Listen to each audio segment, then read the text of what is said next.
E se a comida do Nordeste não fosse só tradição, mas resultado de uma máquina econômica muito específica, ligada a um produto que era ouro lá na Europa? A palavra sempre engana. O sempre do Nordeste tem data, e ele aparece por volta de 1530, naquela década, quando Portugal decide que a colônia precisa de algo para produzir e exportar em escala. Então a cana já era conhecida pelos portugueses no Atlântico. Ilha da Madeira e Cabo Verde já tinham essa experiência.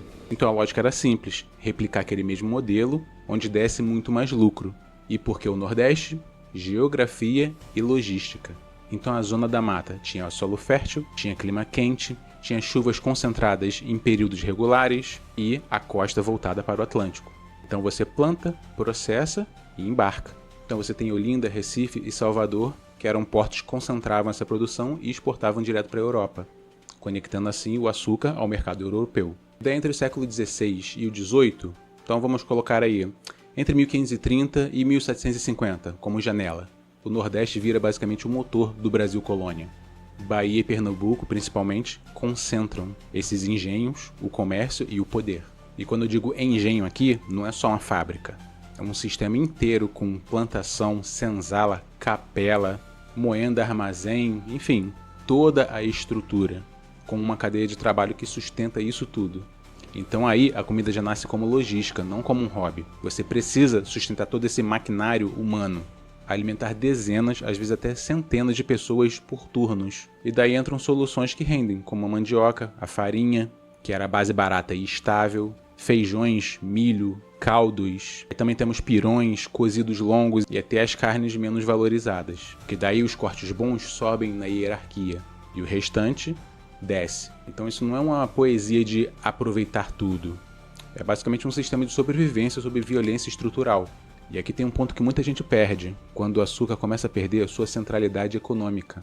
Ali por volta de 1800, com outros ciclos produtivos e eixos puxando a economia nacional. E então o sistema não some justamente da noite para o dia. Primeiro o que some é o investimento, mas o que fica é o hábito. As estruturas alimentares são teimosas, elas viram o cotidiano, e isso vai se transformando na identidade. Por isso a comida nordestina ainda mantém muito essa cara de base. Panela grande, rendimento alto, tempero que dá dignidade ao que antes era inferior no sistema. Só que quem fazia essa comida acontecer na prática não era Portugal. Portugal organizava sim o poder, mas o comando na boca do fogão era outro. E é aí que a história muda de verdade. Quando a África entra na cozinha do engenho, o sistema operacional começa a se modificar. E se a comida nordestina fosse principalmente africana e Portugal parecesse mais como administrador do poder do que autor das receitas? Então aqui vamos a um dado duro. Entre os séculos XVI e XIX, mais de 5 milhões de africanos foram trazidos à força para o Brasil, e uma parcela enorme desembarca em Salvador e em Recife, porque é ali que o açúcar exige mão de obra reforçada. E agora vem a pergunta que muda o jogo. Dentro do engenho, quem cozinhava? Mulheres, em grande parte mulheres africanas e suas descendentes. E aqui está a parte desconfortável e decisiva. Elas não só executavam, elas decidiam como a comida era feita. O senhor do engenho não ia para a panela. O capataz não ficava ajustando tempero. A cozinha era um espaço onde, claro, dentro de um certo limite, ela que escolhia a ordem, o tempero, o tempo, ela que determinava os limites para a cozinha dar certo. E é por isso que eu chamo de sistema operacional, porque a interface do poder era portuguesa sim, mas os programas que rodavam no segundo plano, mantendo tudo funcionando, dando o sistema chances de ficar em pé, era africano. E o que entra com elas não é só ingrediente, é método. Entra técnica de conservação e fermentação, que era o último para conservar sabor e dar tempo de prateleira para os insumos. Entra aí a panela coletiva, para muitos ao mesmo tempo, e não um prato individual instagramável, gourmetizado. Entra aí também a lógica radical de nada se joga fora. O aproveitamento total não entra romantizado, mas sim como uma ferramenta de sobrevivência. Entram aí temperos que marcam presença, como pimentas, gengibre, gorduras, modos de acordar os caldos. E em certos lugares e tempos, o dendê entra aí como um protagonista, não só como um tempero a mais, mas como um guardião de memórias, da ancestralidade. E o resultado aparece até hoje, como pratos de panela, caldos, pirões, carnes reaproveitadas, diversos preparos que rendem e sustentam.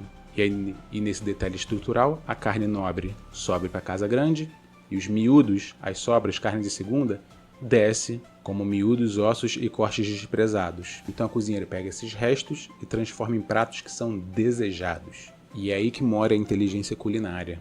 Portugal não cozinha desse jeito, porque a lógica europeia clássica, ela separa mais, trabalha o fogo de forma diferente, prepara caldos e molhos de forma diferente. E no Nordeste, a comida vira mistura de panela.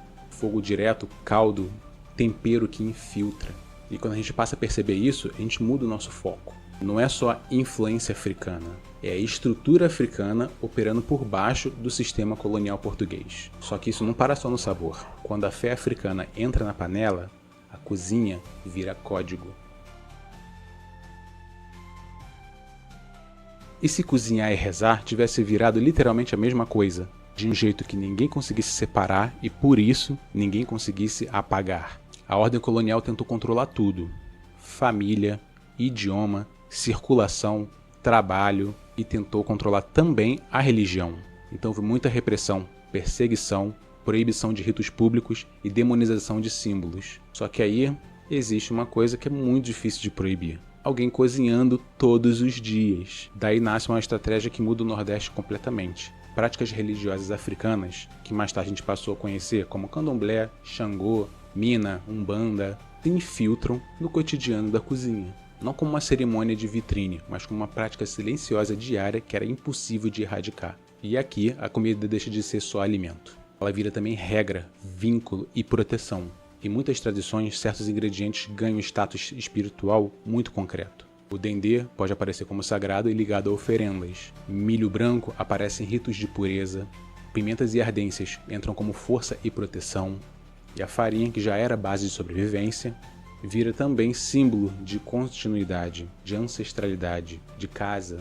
E aqui entra uma sacada importante: isso daí não precisa ser tratado como folclore. Em muitos casos, esses rituais também organizam a técnica, o ponto do alimento, o tempo do fogo, a ordem que você vai adicionar ao alimento, o cuidado que você vai ter com a panela e com os seus utensílios. Tudo isso pode ser transmitido como uma regra sagrada que não vai chamar a atenção de quem queria vigiar.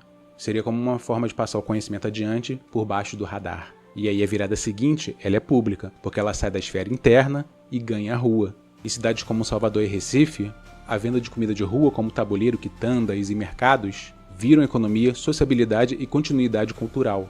Você vai lá na rua, compra sua comida e sem perceber está participando da tradição de fé, de continuidade e de propagação da cultura.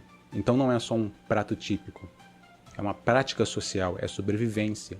Por isso que o Nordeste tem uma relação tão única com a comida e a coletividade, porque o que é sagrado e o que é cotidiano se encostam. O que é alimento e o que é identidade vira a mesma coisa. Isso não foi natural, foi uma engenharia de resistência pensada. Só que essa permanência ela não acontece assim do nada, num vácuo. Ela se conectou com a economia. Quando o eixo do dinheiro muda, o que fica para trás preserva as camadas. E aqui vem o plot twist. Muita coisa sobreviveu não porque o Nordeste quis manter a tradição, mas porque o Brasil moveu o capital para um outro lugar. Se o Nordeste tivesse preservado comida, não porque é raiz, mas porque o país esqueceu dele por décadas. E isso segurou certas estruturas por muito mais tempo. O Brasil troca de motor algumas vezes. Do final do século XVIII ao XIX, o eixo econômico se desloca. Ouro em Minas, depois café no Sudeste e depois a industrialização puxando São Paulo. E até a capital do Brasil acompanha esse movimento. Em 1763, o Rio de Janeiro vira a capital do Brasil. Então quando o dinheiro muda de lugar, infraestrutura e pessoal também vai junto. E com isso, a comida também muda. Mas o ponto é, o Nordeste não recebe essas forças com o mesmo impacto. Quando o açúcar pede competitividade e centralidade, o investimento não vira plano de diversificação no Nordeste. Ele simplesmente migra. Conexões comerciais mudam, o Estado prioriza outros eixos e a região fica com menos capital para reconfigurar trabalho, mercado e o abastecimento. E aí, quem sustenta o cotidiano? E aí tem pequenos proprietários sem grana para investir e modernizar, população livre, mais pobre e com pouca mobilização, comunidades negras e mestiças mantendo redes locais e no meio disso tudo, secas periódicas pressionando, principalmente no sertão. O resultado é uma permanência estrutural, menos substituição da população em massa, menos choque de hábitos alimentares, menos reset no cardápio. A comida que funciona continua porque é que dá para fazer continuar funcionando. No Sudeste, imigração e urbanização reconfigura hábitos, mercados, a economia e gera uma padronização. No Nordeste, o peso do passado fica mais visível. Panela de rendimento, farinha como base, carnes salgadas quando disponíveis, caldos e cozidos que sustentam muitos, técnicas de aproveitar o que é menos nobre em comida de verdade. Isso não é romantização. Exclusão econômica significa desigualdade, pobreza e sofrimento real, mas daí existe uma consequência colateral.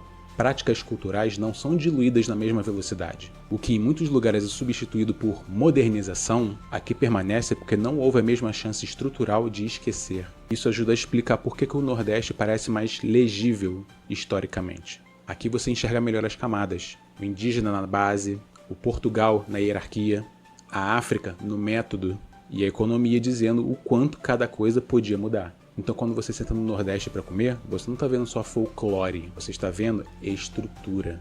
Na parte 5 eu te mostro como um prato vira um arquivo histórico vivo. E se a comida nordestina fosse um documento vivo? Um arquivo que você consegue provar de como o Brasil foi montado e por que certas estruturas nunca foram esquecidas. O Brasil nasce de camadas de violência que não acontece como uma fila indiana, tipo acabou uma e começou outra. Não foi assim. Elas vão se sobrepondo, apagamento e expulsão de povos originários, escravidão africana em massa e uma hierarquia colonial que continua organizando valor até hoje. E o Nordeste é onde isso fica mais visível no prato. Então, camada 1, temos aí a técnica indígena, mandioca processada de ralar, prensar, transformar em pasta, fermentar. Temos aí milho, abóbora, cará. Isso é engenharia alimentar bem antiga. Então, sem isso, não existe uma base para sustentar o cotidiano. Camada 2. Técnica e lógica africana. Panela coletiva, rendimento, ingrediente que dá identidade, aproveitamento total, mistura de caldo e gordura que dá potência. O que era resto vira central. E, em muitos contextos, comida também carrega comunidade e ritual. Cozinhar não é só alimentar, é manter vínculo. Camada 3. Imposição portuguesa. Tem a hierarquia de acesso e prestígio. Come primeiro quem come melhor, quem recebe o corte nobre, quem vai ficar com o que sobra. Cozinhar para muitos como custo baixo, porque a lógica de engenho precisava disso. Agora junta as três numa imagem simples. Um caldo grosso ou um pirão servido em contexto coletivo. Você tem aí a farinha e a base vegetal, do indígena. Você tem a panela e o tempero que transforma, do africano. Você tem a marca do sistema que define o que é nobre e o que é inferior, do português. Não é uma tradição bonita, é o sistema funcionando. Por isso a comida nordestina, quando você pensa no contexto, ela pesa diferente. Ela não é só saborosa, ela é carregada. Ela conta o que foi escondido. Ela mostra contradições que o Brasil tenta suavizar com miscigenação harmoniosa. E aqui entra um ponto prático. Quando alguém diz Nordeste é raiz, a pergunta boa mesmo é raiz de quê? Raiz do açúcar? Raiz do trabalho forçado? Raiz da cozinha africana criando um mundo dentro de uma estrutura que só queria exploração? Raiz de uma base indígena invisibilizada, mas indispensável? Fica o questionamento. Só que o Nordeste não é um bloco homogêneo. Cada estado pegou essa base e dobrou de um jeito diferente. E aí que a gente começa a finalmente descer do macro para o mapa. E se entender o Nordeste fosse a chave para entendermos por que o Brasil come do jeito que ele come e vive do jeito que ele vive. Depois desse episódio, o mapa vai ficar mais nítido. O açúcar organizou a economia por séculos e desenhou a estrutura social. A cozinha africana operou esse cotidiano dentro do sistema, criando assim sabor, método e comunidade. A fé entrou na panela como código de sobrevivência. E quando o eixo do dinheiro migrou, o Nordeste ficou com as camadas mais visíveis, não por romantismo, mas por exclusão econômica.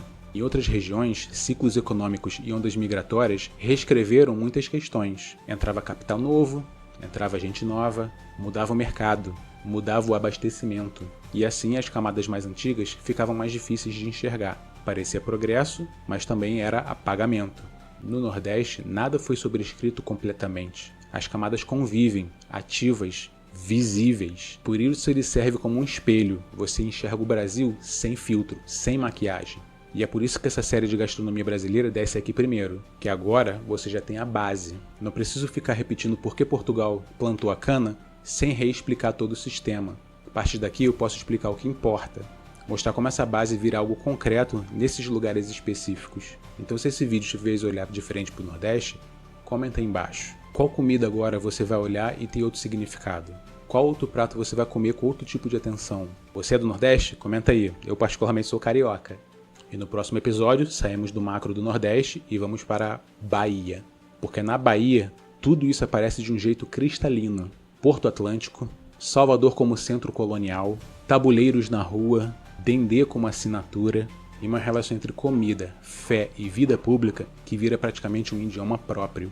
A Bahia é onde a transformação africana fica impossível de negar e onde o Nordeste mostra sua cara mais famosa, mas a mais complexa. E aí, depois dela, a gente continua descendo, um estado por vez.